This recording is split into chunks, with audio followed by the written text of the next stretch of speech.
Our ancestors would have fasted between meals because they would have had to catch the animal for every meal that they were going to eat. But we struggle to go 4 hours without eating. And then after we eat, we're dreaming about the next thing we're going to eat. And these aren't bland, boring meals. Nope, nope, nope. We're dreaming about decadent, delicious foods that are fitting for the foodies that we are. Every bite is a celebration. And I'm here to tell you that living to eat is actually what's killing us. Flavor, obviously, is connected to food. We can't unconnect these two things. But it's important for us to understand that the foods that we eat are actually what's going to determine the foods that we'd like to eat. So the foods that taste good to us. And the big question that I have for you, Wellness Warrior, is should you be choosing your meals based on how they taste or how they impact your health?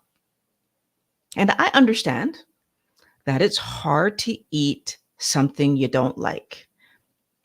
Talk to my parents when I was a little person, getting me to eat something I didn't like, it was difficult. It was could be hours of trying to negotiate that I should be eating this healthy whatever it was that they had.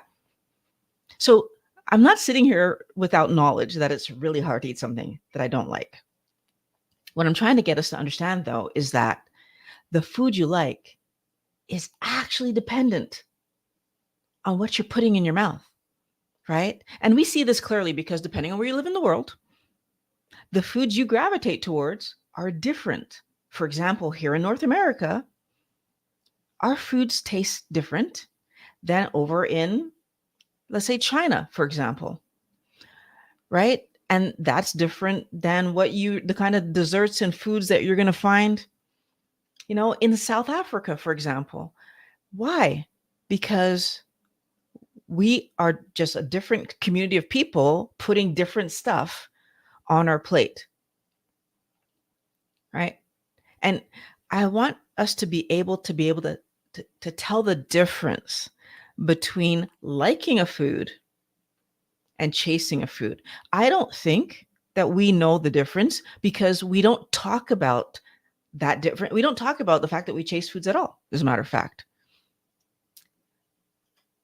So if I'm eating just because it's fun, if I'm eating when I'm not hungry, that's what was happening to me when I was wanting chocolate. I wasn't hungry. I just wanted chocolate. I just thought about chocolate all the time. And I wanted it and I had it too often. When you lie about how much you're eating something, I don't know if you've done that, but I know I have, where I would never tell people that I had more than one chocolate bar in a day, even though very, very often I did. I had ridiculous amounts of chocolate, by the way, wellness for not healthy amounts. Wouldn't encourage anybody to do what I was doing, but that's just reality, right? And then would I say that? No, never.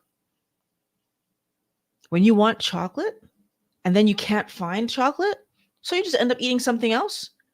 Maybe there's chocolate in it, chocolate chip cookies. Maybe there's no chocolate in it because you just need to eat something now that your brain triggered that, well, I would like chocolate. Sometimes even toast, wellness warrior. What does that have to do with junk food? But can't find cookies. Maybe there's no other junk in the house for some reason, which didn't happen often. And so making toast because gotta eat something, right? Like this idea of, and I wasn't hungry. When you leave your house because you need to go get chocolate, then that too.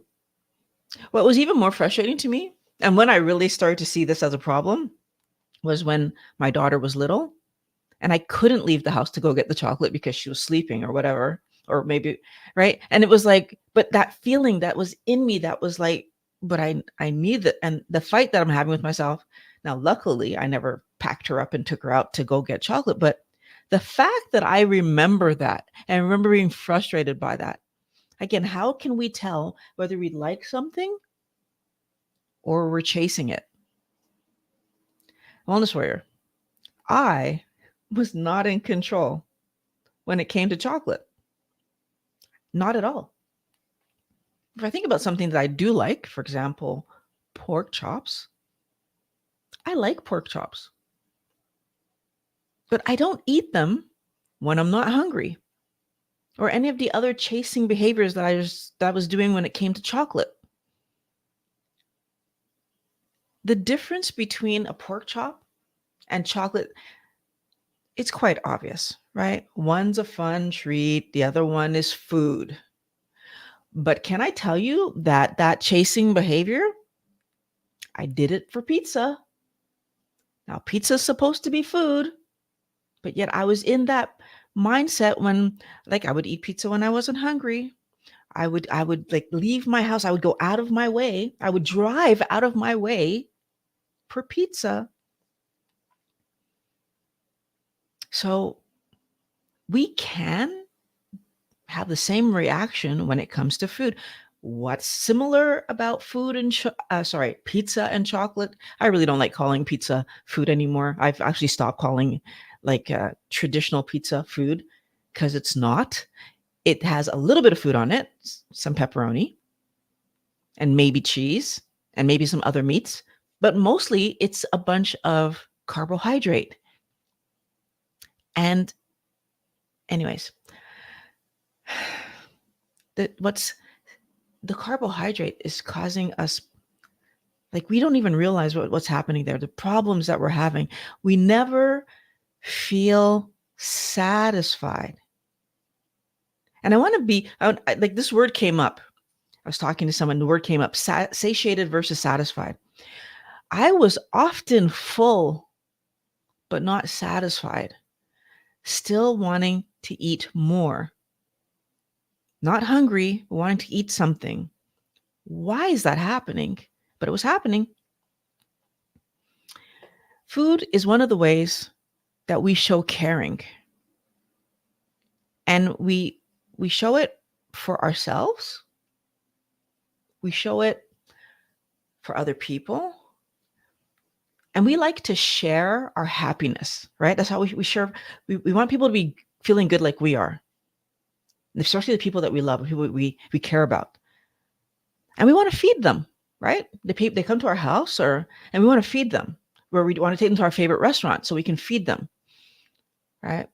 We have this thing with food where we use it to show love, attention, affection. We use it as a reward. We use it as a blanket to make us feel better. And because we want everyone around us to be happy. And if you happen to be a foodie, oh, it's even more, right? It's that love of food and then that love of this person, and it all comes together. And we can have this really weird relationship, though, I have to say, but we'll have gatherings and we'll put food out, and those foodies will have such a hard time if you're not liking what they put in front of you, right? If you're not enjoying it as much as, and they're going to try to add more or bring out more or like switch back and cater to you. Like, I can make this better. And it's really hard, Wellness Warrior, because in those scenarios, we need to understand that we are living to eat, and it's causing damage to our bodies. All these gatherings that we keep having around food, all these times where we're eating when we could be doing other things, damaging to our health. My boring looking diet, right? I eat 6, 7 things, Wellness Warrior, on rotation or in combination, as you saw from the thumbnail. Like, that's really what I eat. My diet looks boring. And yet I'm satisfied and happy to eat my supper every evening. My boring looking diet allows me to accomplish 4 really important things that I think that when you understand what I'm accomplishing by eating this boring, you're going to understand why I've been doing it like this for the last 2 months. But with the addition of 2 foods, I've been doing it like this for the last, uh, 3 years, 8 foods, 9 foods for the last 3 years. And by the way, just so that we're clear on things, the foods that we're talking about, it's not like that many. I have some fish. Well, let me do okay. I'm gonna get to that. I'm I want to start with the most important one, because when I eat the food that I eat, the food it's building my body and providing the absolute cleanest possible energy that my body can have, right?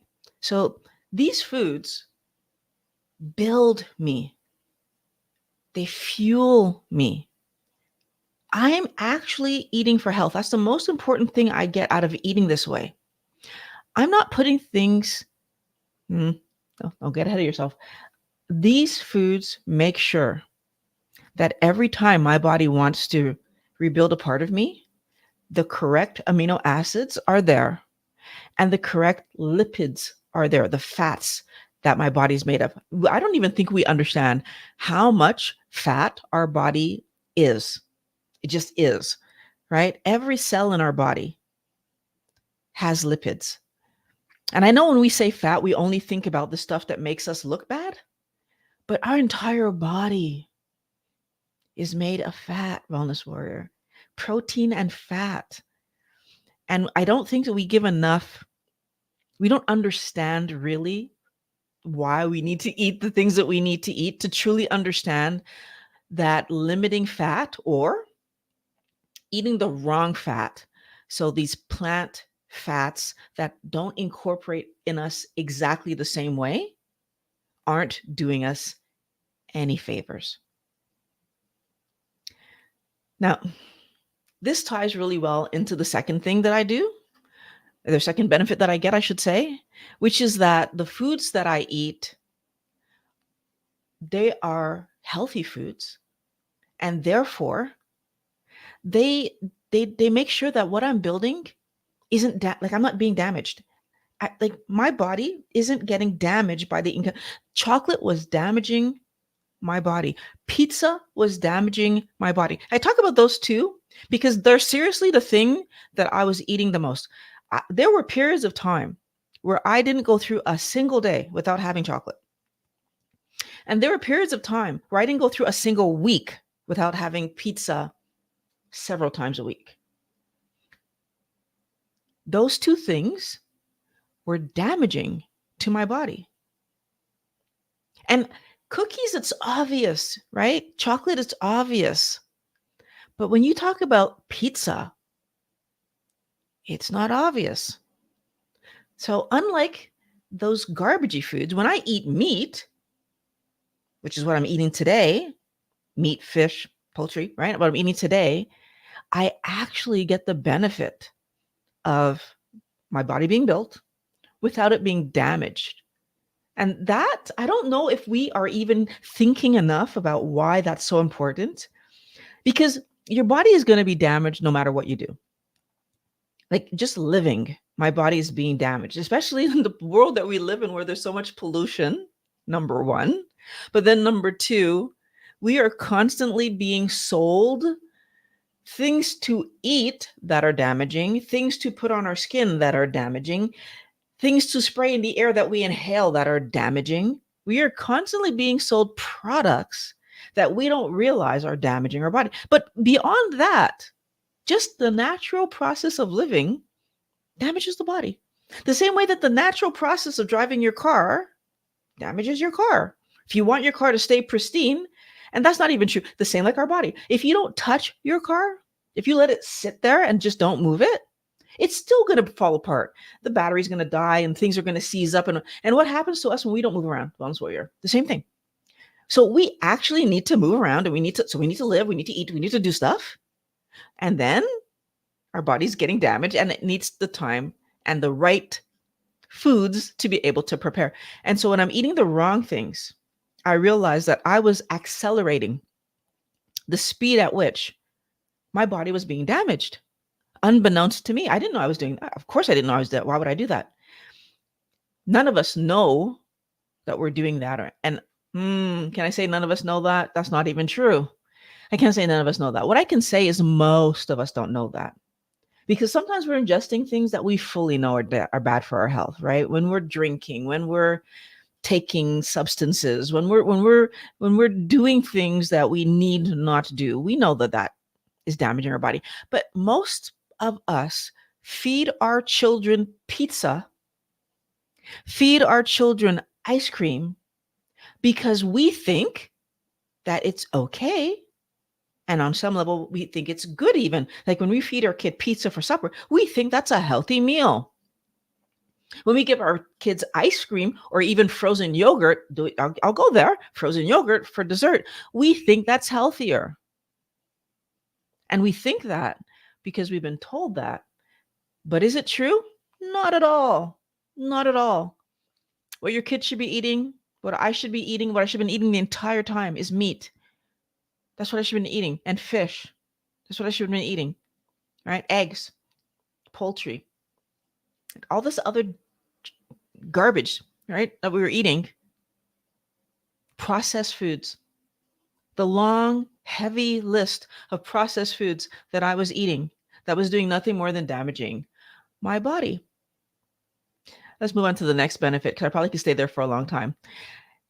The next benefit is actually obvious to us that have lived it, but it's not spoken about much. But for those of us who've experienced what I'm talking about, we know exactly what this is.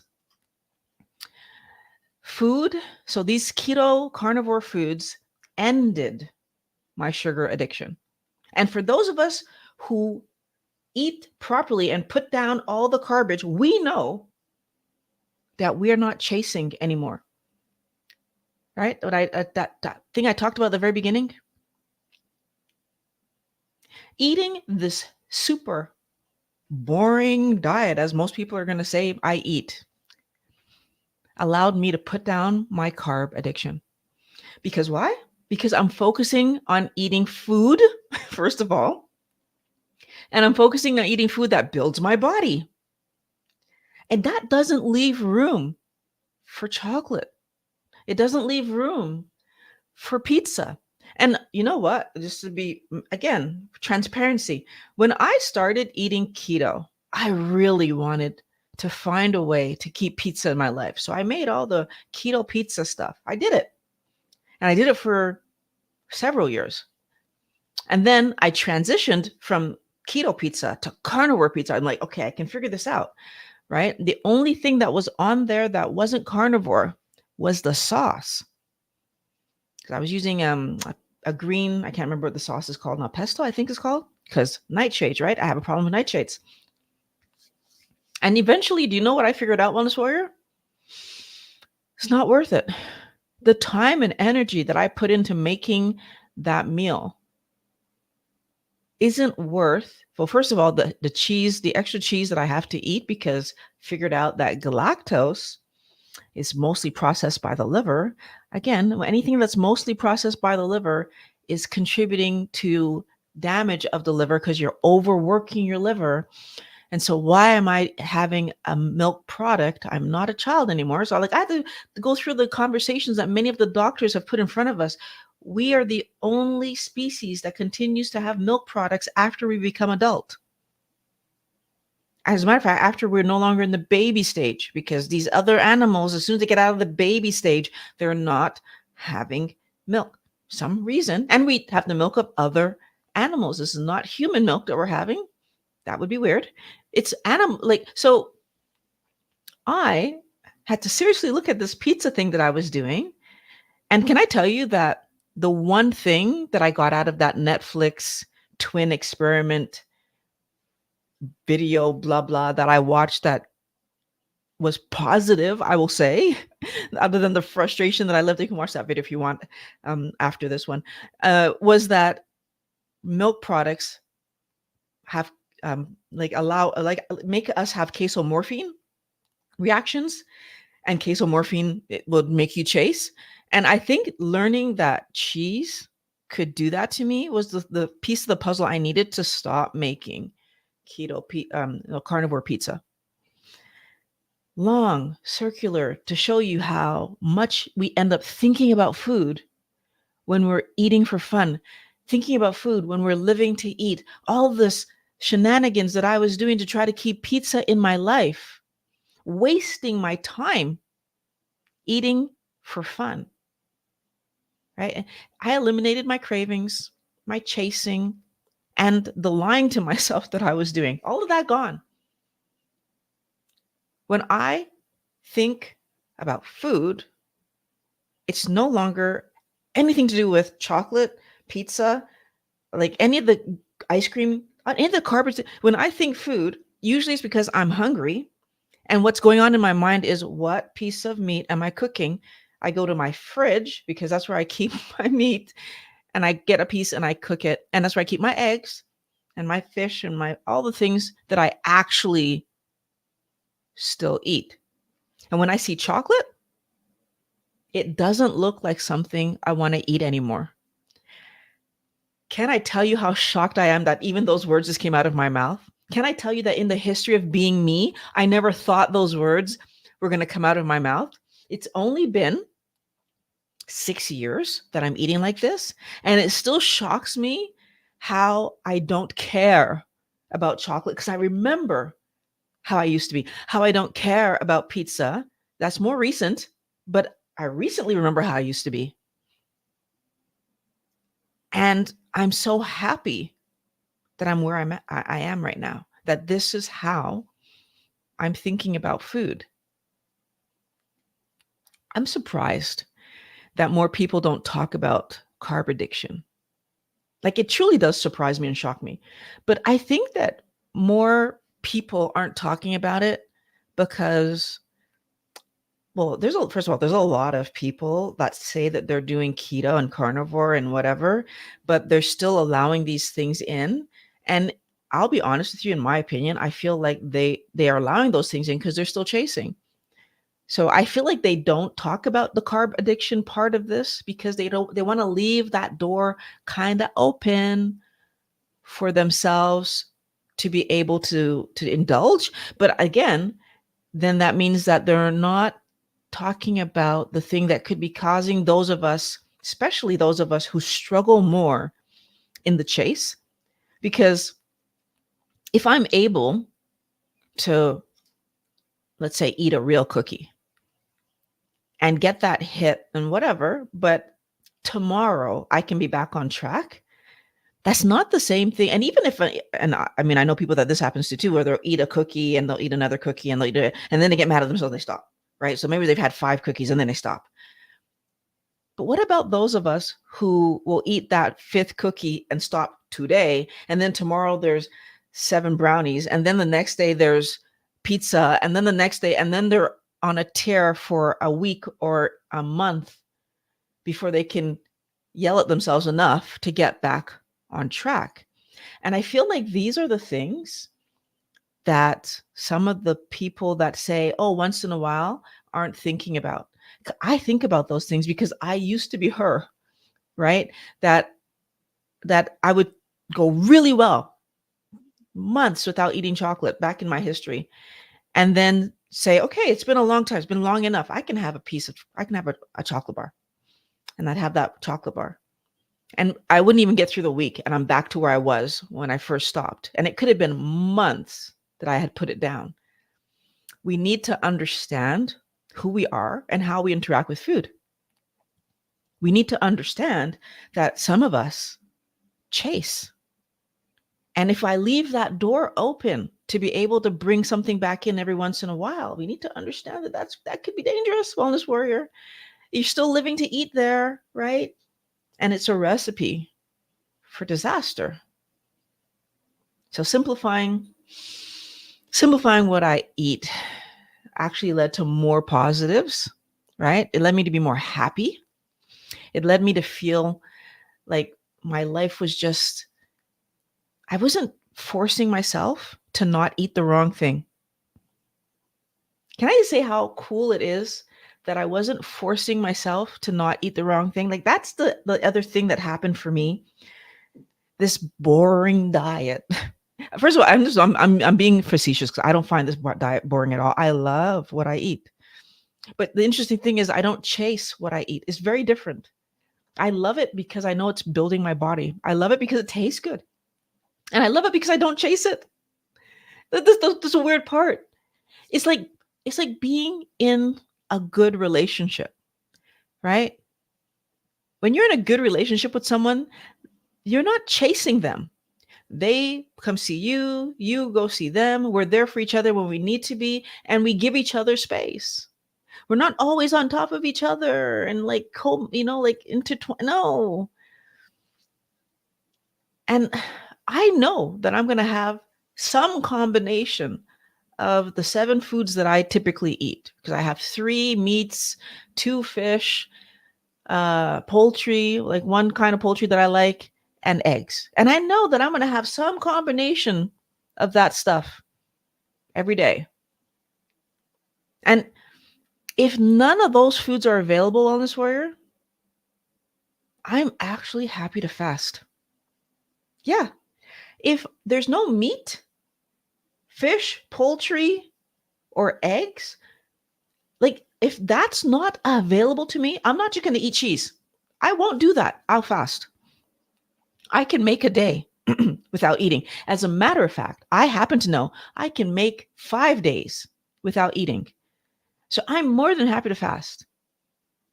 My mental energy is going to go towards more important things, the complicated things of life, right? Like work, like family, like fun activities, because you need to be paying attention when you're climbing or longboarding or snowboarding or whatever. I let my mental energy go there. I'm not wasting time trying to figure out on a menu what can I eat because everybody else is eating. I don't need to do that ever. Ever. If I if you can keto, if you can keto by yourself, but then you have a hard time when other people are around you, that's a problem. That's a huge problem. It means that you're not actually where you think you are, wellness warrior. If you are not able, when you're around other people, to easily stick to your keto lifestyle, or even in reverse, if when you're by yourself and there's nobody looking, you're sneaking stuff, you're not solid in your keto lifestyle.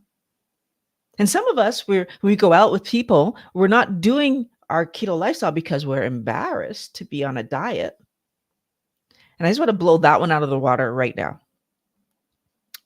We're embarrassed to be on a diet because we think about diets as temporary. If you understand me in what I'm saying right now and what I'm doing, I'm not temporarily keto or carnivore, which I'm carnivore at the moment. I'm not temporarily in this zone. I'm forever in this zone.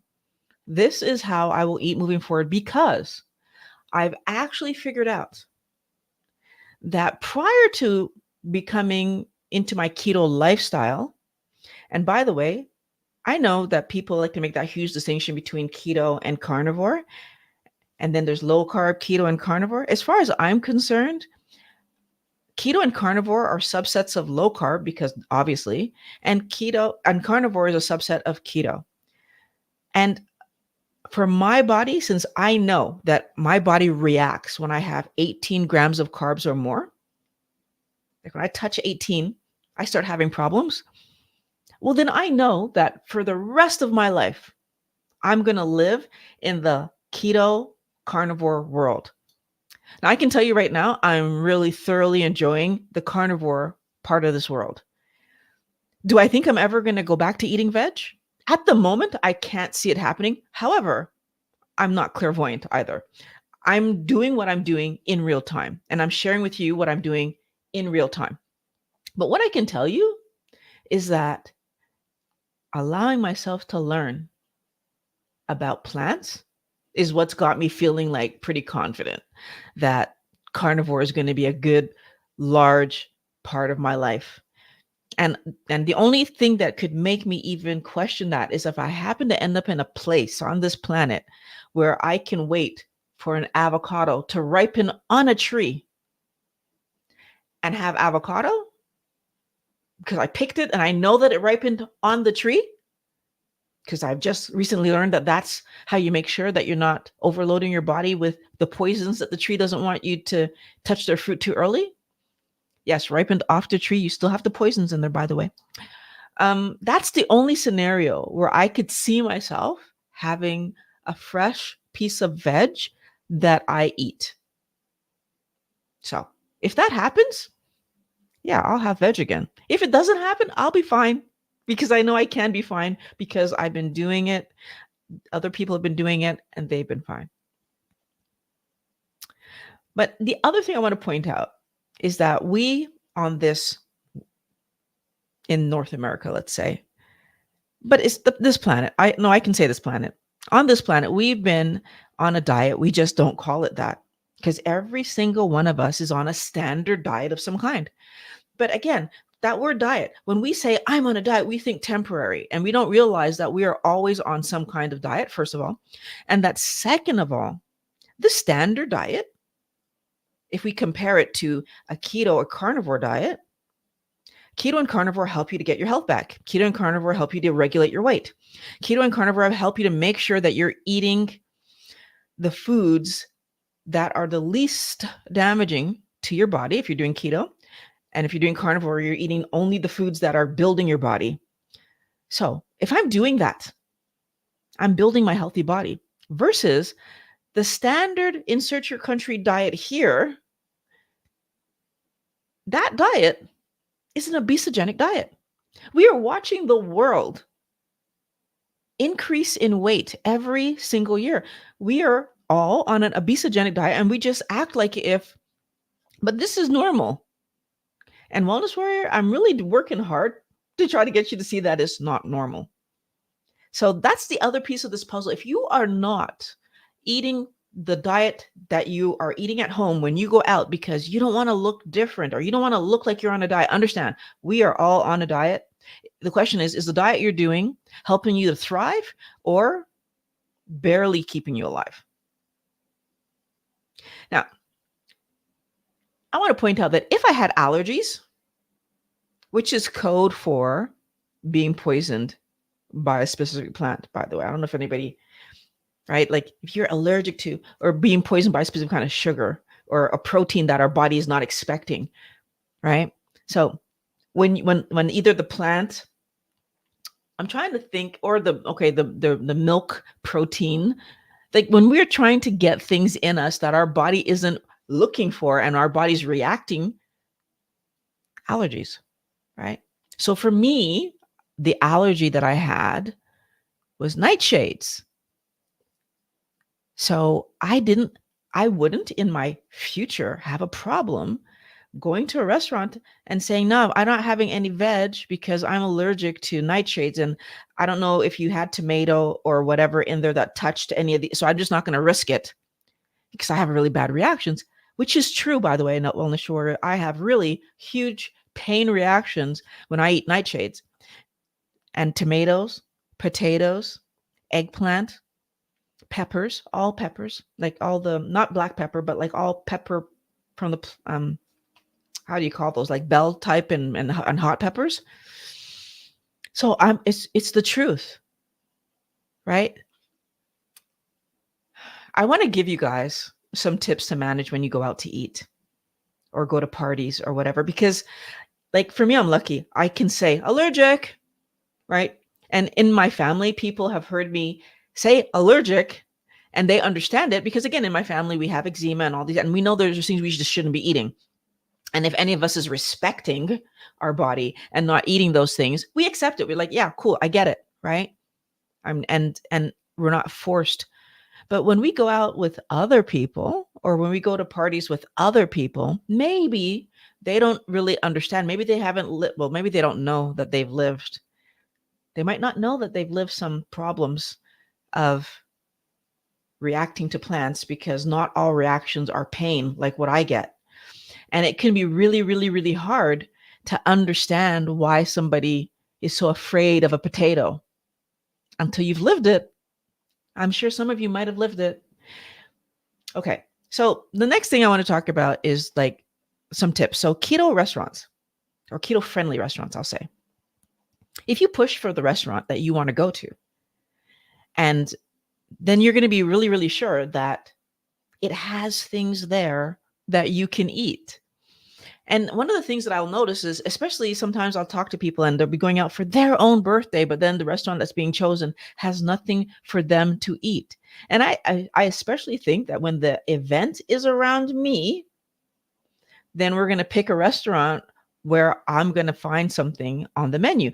My suggestions for you are meat first restaurants. So the barbecue place where they have all kinds of meat, but maybe even the chicken places or like the specialty fish place in your town. Like go to the place where you know there's going to be something on the menu that you can have. Go for breakfast, because then you have all the eggs and all the breakfast meats that you can have. A lot of restaurants have not just sausage, but they have and or bacon, but they also have ham sometimes and all kinds of other breakfast style things. So put yourself in the position where you have the best possible opportunity to to eat on plan. So plan to stay on plan whenever you're going to eat, whenever there's food involved. Plan to stay on plan whenever you're going to eat and there's food involved, so that you know for sure that you're not going to go out and be frustrated with everyone at the table having a great time and eating on your birthday and you're the one and you're not eating anything. Or regardless, it doesn't have to be a birthday, but especially if it's for you, just plan it properly. Now, the other thing I want to say is look up the menu before you go. Because if you go to a normal restaurant, um, you could possibly look at the menu and customize like what meat you want with what side dish before you're even there, so that when the waiter or waitress comes to the table, you're not frantically trying to figure out what on the menu you could have. And that can be hard for multiple reasons. The first one that comes to me is that a lot of times the good restaurants anyways will try to serve everybody at the same time. And if you're taking 20 minutes to decide what you want to eat, that means everybody's waiting an extra 20 minutes. And of course, if you do that once or twice, that's going to be frustrating to them. They're going to complain, and then you're going to feel shy to order the way you want. If I looked up the restaurant before I got there, I already know what I'm ordering, and I would make, 2 or 3 options for myself just in case I get there and something is like no longer available. And then I order my meal and I'm happy with what I get because I ordered it custom. Yes, you might have to pay a little charge because you're putting things together that don't normally go together, so making a little bit more thought process in the back for the chef. But I'm telling you, Wellness Warrior, it's worth it. I'll tell you how worth it is to me. I will go to a restaurant and I will order something like pork chops or like let's say a chicken leg. But then what I will do is I will say to them, so I want 2 orders of, like, so let's say it's pork chops, 2 orders of pork chops, and just don't bring me any of the sides. And I will just have 2 pork chops on my plate. Why? Because that's what I will buy 2 meals if I want to eat enough, first of all, and enjoy being out with everybody. I don't know why this person is so persistently calling me. Um, if I want to go out and really enjoy my meal, I will buy the extra meal. I will just and that's fine. So, the other thing at a restaurant that's a normal restaurant you could do is not eat.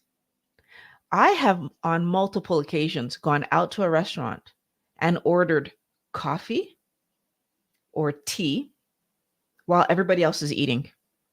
I have no problem with that. I'll just have my coffee or my tea. That's it. And why? Because first of all, if I don't want what's on the menu, why would I order? People say, "Oh, just order a salad and don't eat it." Why would I throw money away? No, I'm not going to order a salad and don't eat it. And if I order a salad and don't eat it, I'm ordering that for you. I'm not ordering that for me because I'm not going to eat it. So First of all, can we put ourselves first sometimes and do the thing that makes sense for us? If what I want is a tea or a coffee, then that's fine. I have a tea or a coffee. The other thing that you're going to do that's really going to help you is focus on enjoying the people you are with. We don't invite people over for supper because, well, most of us don't, because we want to just feed them. Right? Yes, I know there are some foodies that's why they're inviting you over. They want to see the reaction on your face when you eat the thing. But most of us are inviting people over because we like their company. We want to spend time with them. We invite you to go out to dinner with us because we want to go out with you and have conversations with you, maybe see a movie with you before or after, and then talk about that movie. We are doing it because we want the social. We're not doing it because we just love the food. Although, again, some of us just love the food. And I'm trying to get us to put that idea down. Focus your energy on social. Because if you focus your energy on social, then what you're going to realize is that the evening, first of all, is just more memorable because, I mean, honestly, maybe the first time I eat at a restaurant and they have an amazing pork chop, I'm going to be like, I remember that time. But then every time after that I have that pork chop, it's like, whatever. And even though I can tell you that I chased chocolate for years, it's not any specific one time that I ate chocolate that was like, oh, that's memorable forever. No, like the first time I tried a kind of chocolate bar, the first time I tried a kind of chocolate cookie or whatever, maybe. But then after that, it just becomes what it is. It's a chasing scenario. And if we don't understand that we're chasing, we think that there's something more to this than there really is, and there isn't. I want you guys to be confident in your food choices.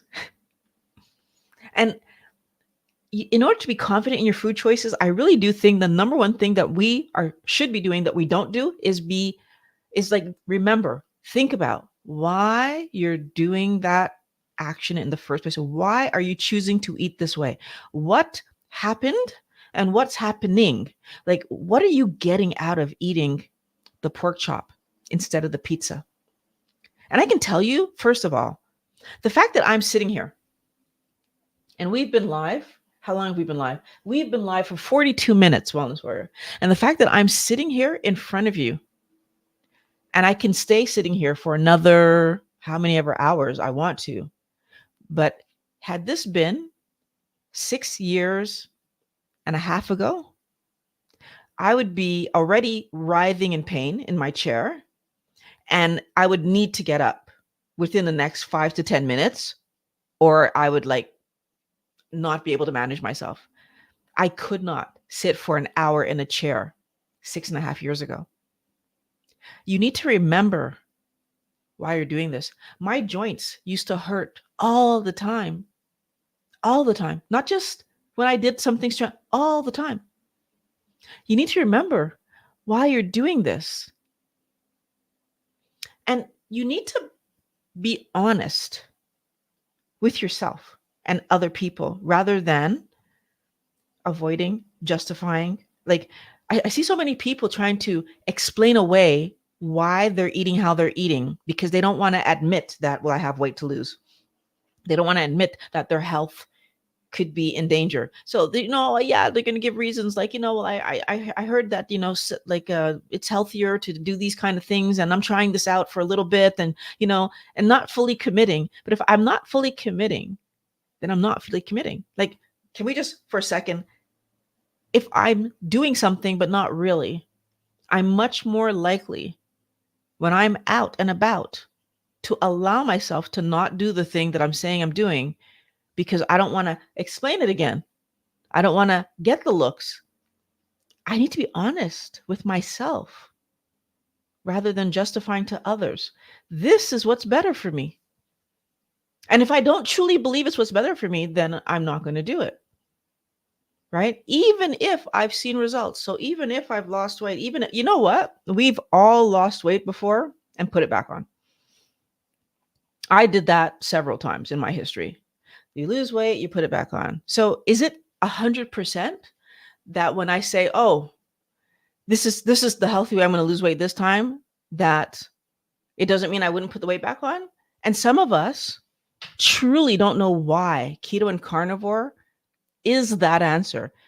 Some of us really don't understand why when you lose weight on a keto or carnivore lifestyle and maintain that lifestyle, you don't put the weight back on.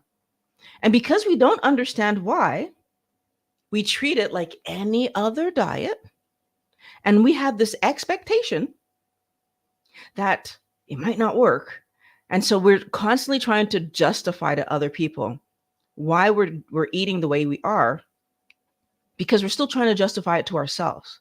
I don't want anybody, any wellness warrior, justifying what you're doing. I want you to understand what you're doing. I want you to be able to honestly look at your plate and see the value of having real food on your plate, first of all, instead of processed garbage, real food. But second of all, I want us all to really, truly be able to look at our plate and see where this short-term inconvenience, we'll call it, of getting past my carb addiction, of getting past people questioning what I'm doing and worrying about if I'm making the right decision, the short-term inconvenience of not being able to go to any restaurant at the drop of a hat and needing to really think about which restaurants I'm going to go to beforehand, the short-term inconvenience versus the long-term benefit of my body working better, versus the long-term benefits of me no longer being in pain, versus the long-term benefits of knowing that going into my future, I have a higher chance of my health maintaining further into my future. The more I eat like this, the more my body rebuilds and keeps itself in a healthier place, gets rid of the crap building blocks that were in there from before, because your body's always rebuilding itself at some point, right? It's like you're renovating your house. Yes, you might start with the bathroom downstairs, but at some point the bathroom upstairs is going to get done, right? So at some point when you're renovating, the whole house turns over. Same thing here. At some point, I'm going to be a new version of me that was built only on healthy foods. I'm looking forward to that. That's going to be amazing. We don't need to justify when we're being honest with ourselves about what we are trying to accomplish, about the goals that we have, and about the fact that if I really do it, then the chance that I get the result I'm looking for is so much higher than if I only half do it. If I'm justifying my behavior, because I justify both ways, right? I'm going to justify eating on plan, means I'm also going to justify cheating on my diet. Don't do it. Don't do it. I want us to remember our history, right? I want us to remember that you have actually eaten those foods before. I've had pizza. I've had chocolate. Eating those foods today isn't going to be life-changing for me in any kind of positive way, I should say. It might be life-changing in a bad way, but it's not going to be life-changing in any kind of positive way, right? I remember the impact pizza and chocolate and cookies and ice cream and blah, blah, blah was having on my body. That garbage was harming me. That garbage was shortening my lifespan. That garbage does not need to be there. The truth is, you only know how solid you are, wellness warrior, in your keto or carnivore lifestyle when you're faced with a real world decision to make. Do you eat on plan or do you cheat? What is your decision going to be? Because I need you to understand that if you cheat, you're not solid. You're not. You're not putting your health first. You know what? Okay. By the way, I'm going to give you a bonus one, right? I'm going to give for just those people that are still here with me 50 minutes later. I'm going to give you a bonus. I just thought of this.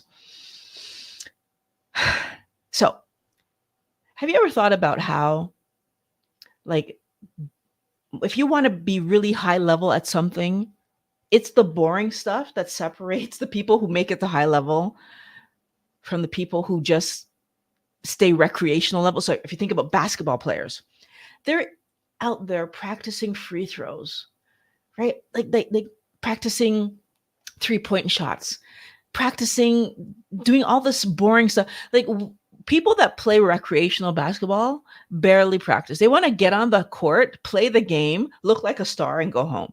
They're not doing all the stuff that the professionals are doing, right? If you wanted to be a professional musician, right? Let's say you're trying to learn to play guitar, which I was trying to do. And like why am I not doing it all the time? Because it's hard and it's boring sometimes to just do the same chord over and over and over.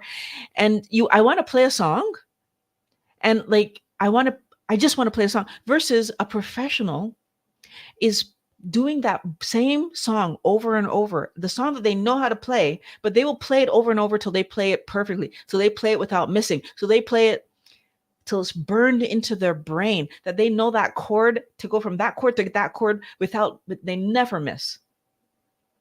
They need that level of greatness. And they're willing to do it and they do it and it's just repetitive and boring. And they don't stop. They do it. Why do they do it? They do it because they understand that that's how you go from being a normal person to being an amazing person at what you're doing.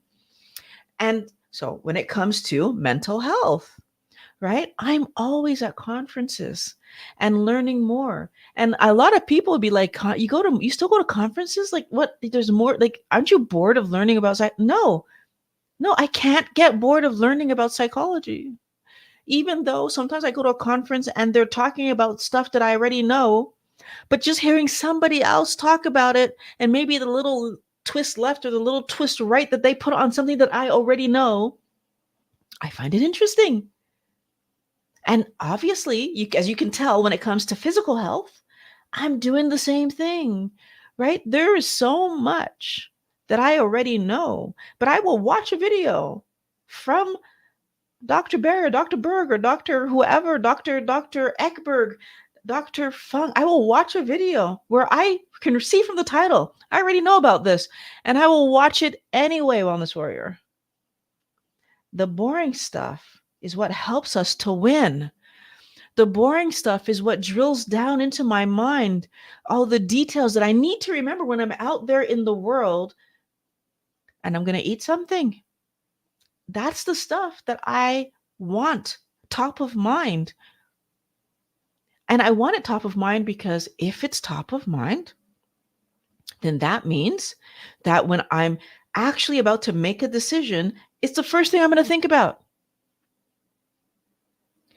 If you're still cheating on your diet, basically you're cheating on yourself, you're cheating on your health, and that means that your cravings are still there, Wellness Warrior. So, if you actually haven't eaten off plan for months, and then you get faced with junk food and you eat it, you need to understand that maybe you were only being successful because you've been avoiding, but it doesn't mean that your addiction is cured, that your addiction is gone. I can be in front of chocolate cake and not eat it. I go grocery shopping for my family and I do not buy the junk. As a matter of fact, when I do buy the junk, because my daughter asked me to buy chocolate covered almonds the other day, which an aggravating, angry chocolate oxalate, like it's a whole combination, but she's not there yet. And she has chocolate covered almonds in the kitchen. I couldn't care less, Wellness Warrior. Couldn't care less. If you're eating off plan, and when you see the junk, it's possibly because you're avoiding, right? And honestly, avoiding the garbage doesn't work for so many reasons. Like there are too many. There's so many reasons that I can't even go over them right now in this video. It's too many. It's too complicated even, because I need to explain things to you that, yeah, I can't go into right now. Actually, if you want me to help you with that, you can go down and there's my coaching is linked in the description below. But I can't go into that in detail right now.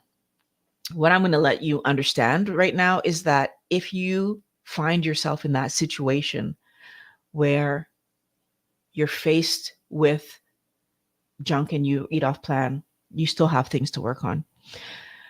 And I have a video that could probably help you with that, right? Because I feel like the other part of the reason that that can happen to us is that we're not eating enough. We're not eating enough. I think that's the other problem that we have.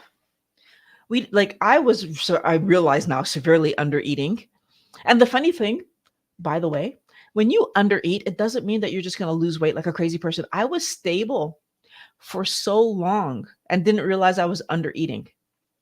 As a matter of fact, I started eating more and actually lost 5 pounds. And then, so I ate more, lost 5 pounds, and have stabilized, had the 5 pounds lower. And I've talked about this 5 to 10 pounds thing because when I first did keto, my body was still losing weight. And so I was 5 pounds less than I am right now. And my body was still losing weight. And I decided to add a bunch of fat to my diet to stop the weight loss because I didn't like how I looked. And although fat is healthy, and I'm very happy that that's the way that I decided to do this, I added protein. And so I got back up 10 pounds more, lived there for 5 years, more than 5 years, 5.5 years, added some protein to my diet, and my weight came down.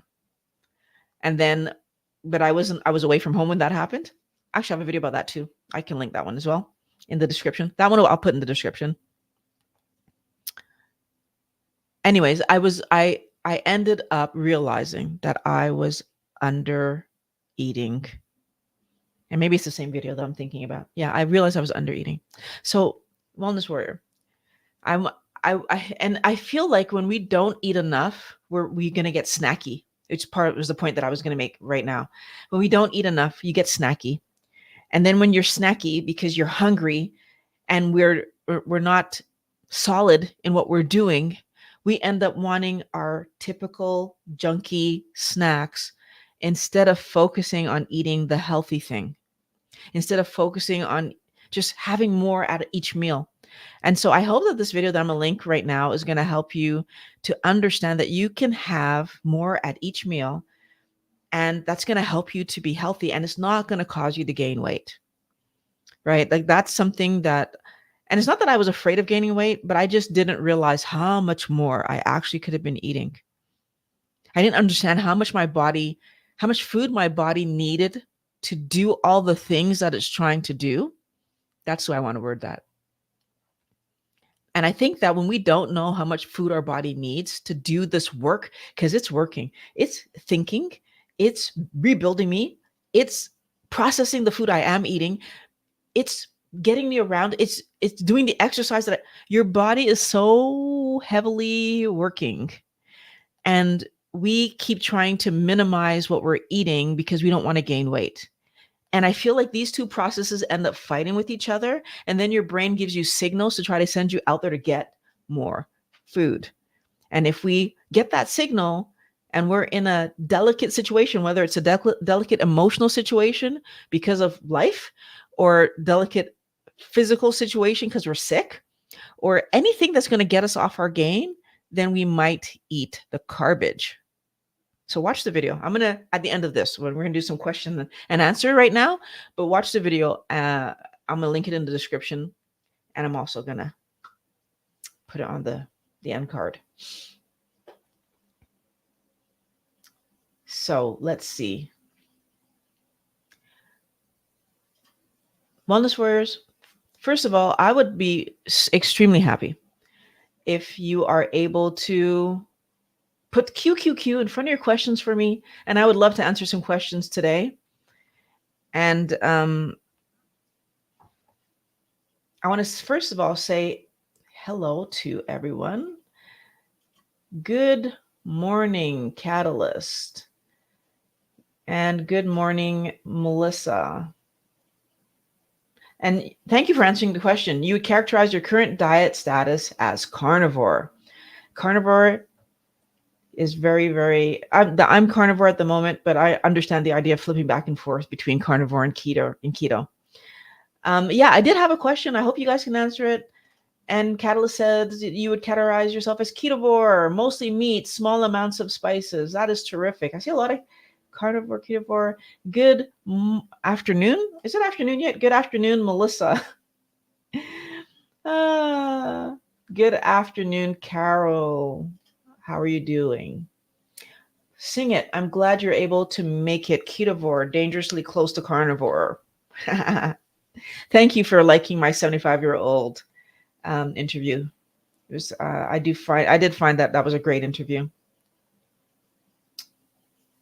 So day 29 carnivore. Congratulations, Michelle. That is terrific. And Sing is adding that you don't miss bread. Okay, chocolate still calls you. Oh, not as loud. I think I do feel like that's what happens, right? The tone just gets lower and lower every day, and just gets better. So I have my first up, and I see you're Italian. Carbs, but mostly a sugar addiction. Up at 2 a.m. eating sugar. I'm sorry to hear that. And I encourage you. This is why I make these videos, right? I encourage you. Poke around my channel, watch some videos, and make a plan for yourself to get started. You can get your health back and you can get past your carb addiction. Actually, I have some videos on my channel that have the word addiction or craving, both of those words in the title. Michelle, if you do a search, you can find them and get started. So I see a question from Sing It. So the reason you didn't do Lily's chocolate is because you'd still eat more than one bar at a time. Did you ever, before the plant exclusion? I've never. So I tried Lily's chocolate chips to put them in, like, what was I making? Some keto peanut butter cookies, I believe. So keto peanut butter cookies with chocolate chips or something. Or maybe they were just chocolate chip cookies. I can't remember. I feel like the most thing I made in terms of cookies was the peanut butter, but maybe it was regular cookies, like so chocolate chip that I was making. And I tried Lily's. And then I feel like, first of all, I think I learned, I never tried the chocolate bars because they're expensive, first of all. But second of all, I felt like I had gotten chocolate out of my life. And so, like, I didn't want to, what's what I'm looking for? I didn't want to put myself in a situation where I know me and a chocolate bar is something that, like, would call my name. And since having my daughter, that scenario that I told you about where I was 2 weeks into my keto lifestyle and I moved a chocolate bar from, like, across the counter and didn't think eat it, it just didn't make sense to me for me to allow myself to have chocolate bars. So I would say that I pretty much, especially at the beginning of my keto journey, I did not look at most things that looked bar shaped. I think the first time I allowed myself to touch a bar shaped keto treat thing was at a conference that I went to. And Dr. Westman has these little bar things, and he was giving them out, and I took one. But that was the first thing that I had. That was a few years into doing keto. And then I can definitely say that maybe there were one or two other, like, bars that I tried after that, and none of them tasted anything pleasing to me because, again, it was good that it was that far into my lifestyle where it just that I wasn't tasting, I wasn't enjoying eating anything that tasted like that, whether the bar was sweet or whether the bar was just like, it bothered me. So I didn't end up having that. Good afternoon, Lynn. How are you doing? Um, you've been getting pushback for years and you have no problem ignoring them. I couldn't agree more. You need to ignore them. Hello, Patrick. How are you doing? Yes. I hope you have a good time, good day today, sweetheart. And thank you for asking people to leave a like. Please leave a like, guys. uh,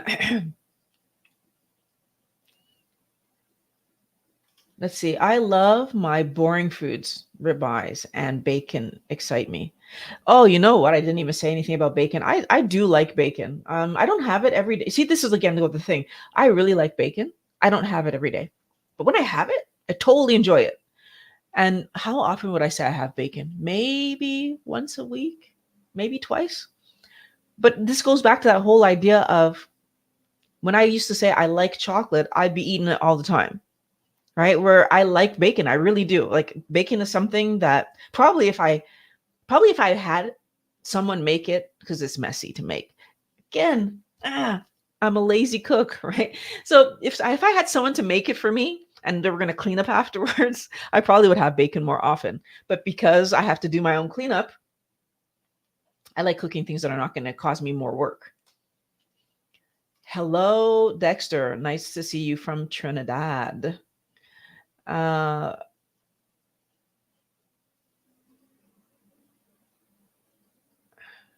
so, hello, Paul. 100% organic, low metal cacao with raw milk and allulose, no sugar, and you get the benefits. Well, I don't know what benefits we're going to get. You know, one of the things that I find interesting is 100. So, first of all, I don't know what benefits there are in a plant that we would not get from the meat. So that's my first statement on that. But again, going back to that one doctor that was very clear about it, I think Dr. Berry has talked about this a lot too.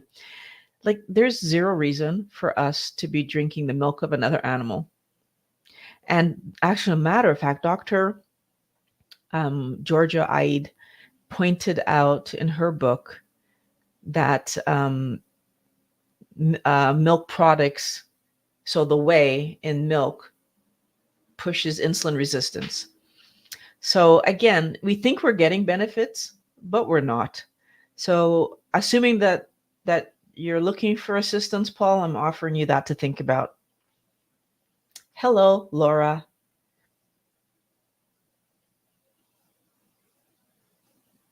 Hello, Snoopy.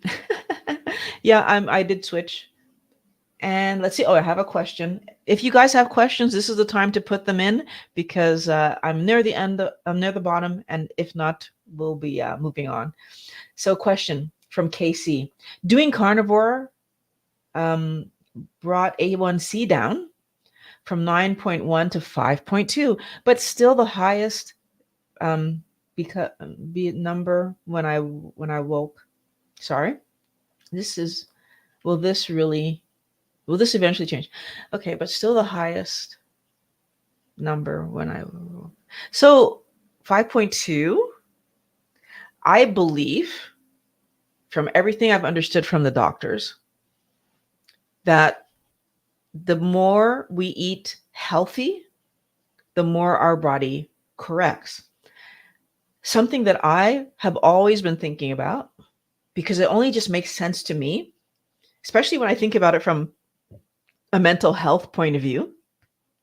So let me tell you that first, and then I'll tell you what I was going to say. So from a mental health point of view, our minds are work in such a way that it protects us from things that are the most dangerous, and so but it allows us to function. And so what happens is that sometimes, for example, things will happen and we just won't remember. And then as we move through life, and life gets easier because you grow up and you move out and you have your own families and you start right? Doing things. And so as we get older and life gets easier, then our mind will give us back bits and pieces of information to deal with, right? And it does it in a very interesting way, in that it never, well, it rarely, I won't say never, it rarely overwhelms. It gives us information so we can fix. Okay, so why am I saying that? I think our body, our mind, body, right? It's all the same. Your body wants you to heal. So I believe that for most of us, when we see that, some marker that we're looking at is improving really quickly and then it slows down, well, it could be that that was the most important thing your body needed to work on at first. But now that this is like in a reasonable place, it's now switched to working on something else. So does it mean that your 5.2 will remain 5.2? I highly doubt it. I think what will end up happening is that eventually over time, your body will keep working on whatever what it needs to work on, and things will get better. So and I think it would also rotate, right? So it will do what it needs to do to get you out of the danger zone. And so A1C being 9.1, danger zone. But how do we know that there aren't, liver thing, heart thing, kidney thing, and like brain things even that need to be cleaned up? And I feel like when I think about myself, of course, my hip pain and joint pains, first thing that I noticed that got better. It took me a little while to realize how much more clearly I was thinking. Now, the fact that I was thinking clearer eventually means that there were also brain things happening. Like the fact that I was, I'm trying to think sleeping better, right? Like so many things have happened in my life that have gotten better. And I don't think that most of us can really fully comprehend what that means. But I definitely see it. If I today am able to think clearly, to that my weight is stayed stable, that my joints are right, and does it mean that I'm completely healed? No. It takes 20 years to completely rebuild one of these things, right? And I'm only 6 years in, and 4 of those, no, more than 4, 5.5 of those years, I was still eating plants. So there's lots still to repair, is my point that I'm making.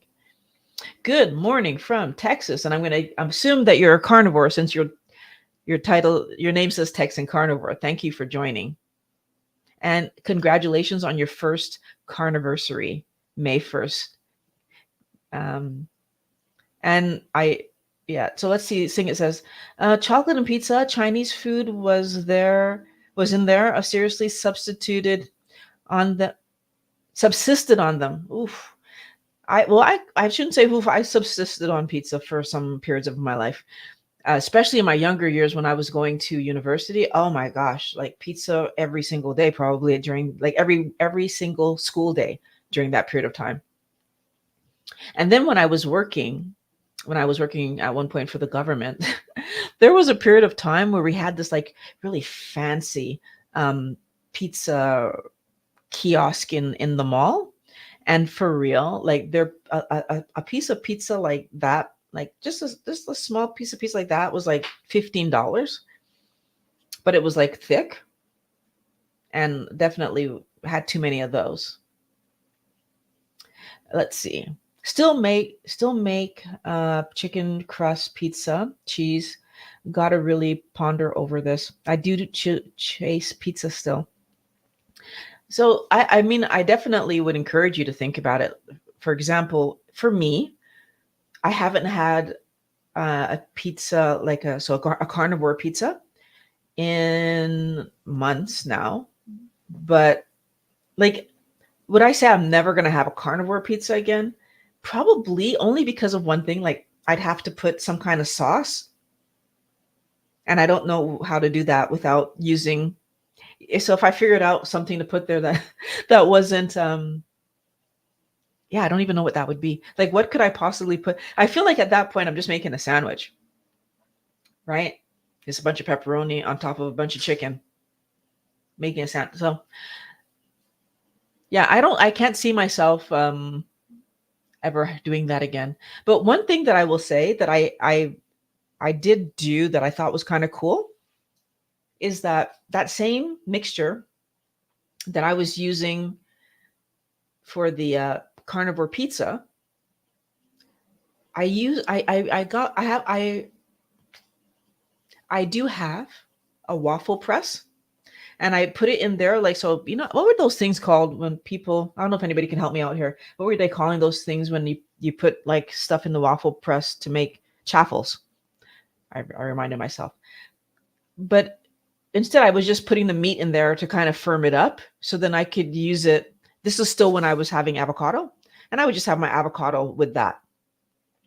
So I think it could be an interesting way to kind of have just a different form of something. But again, what am I putting on it? So I don't know if I'll ever make carnivore pizza again, just because, yeah.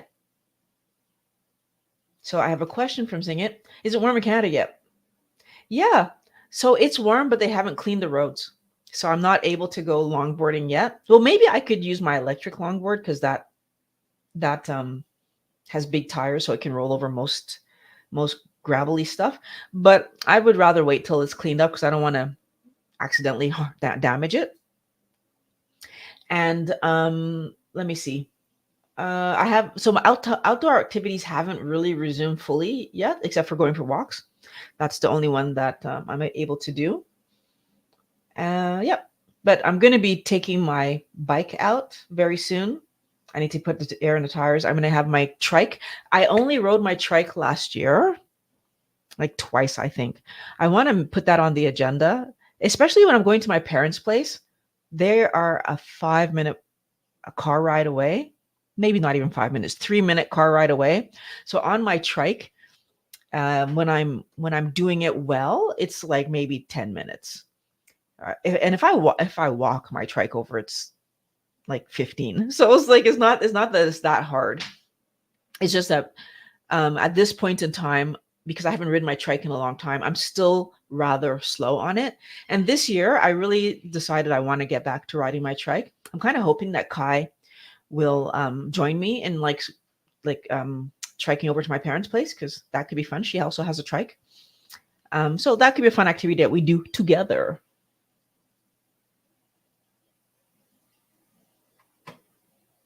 So I see some conversations back and forth. Laura saying that you saw an interview with the chemist that said natural flavors in junk food sometimes include up to 400 chemicals. Thank you for sharing that. Thank you for sharing that.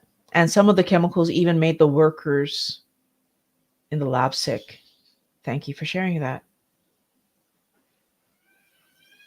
Let's see, just thinking about how chemicals in food are there to entice us and make us sick. That helps you to stay on track. Thank you. I definitely helps me to stay on track.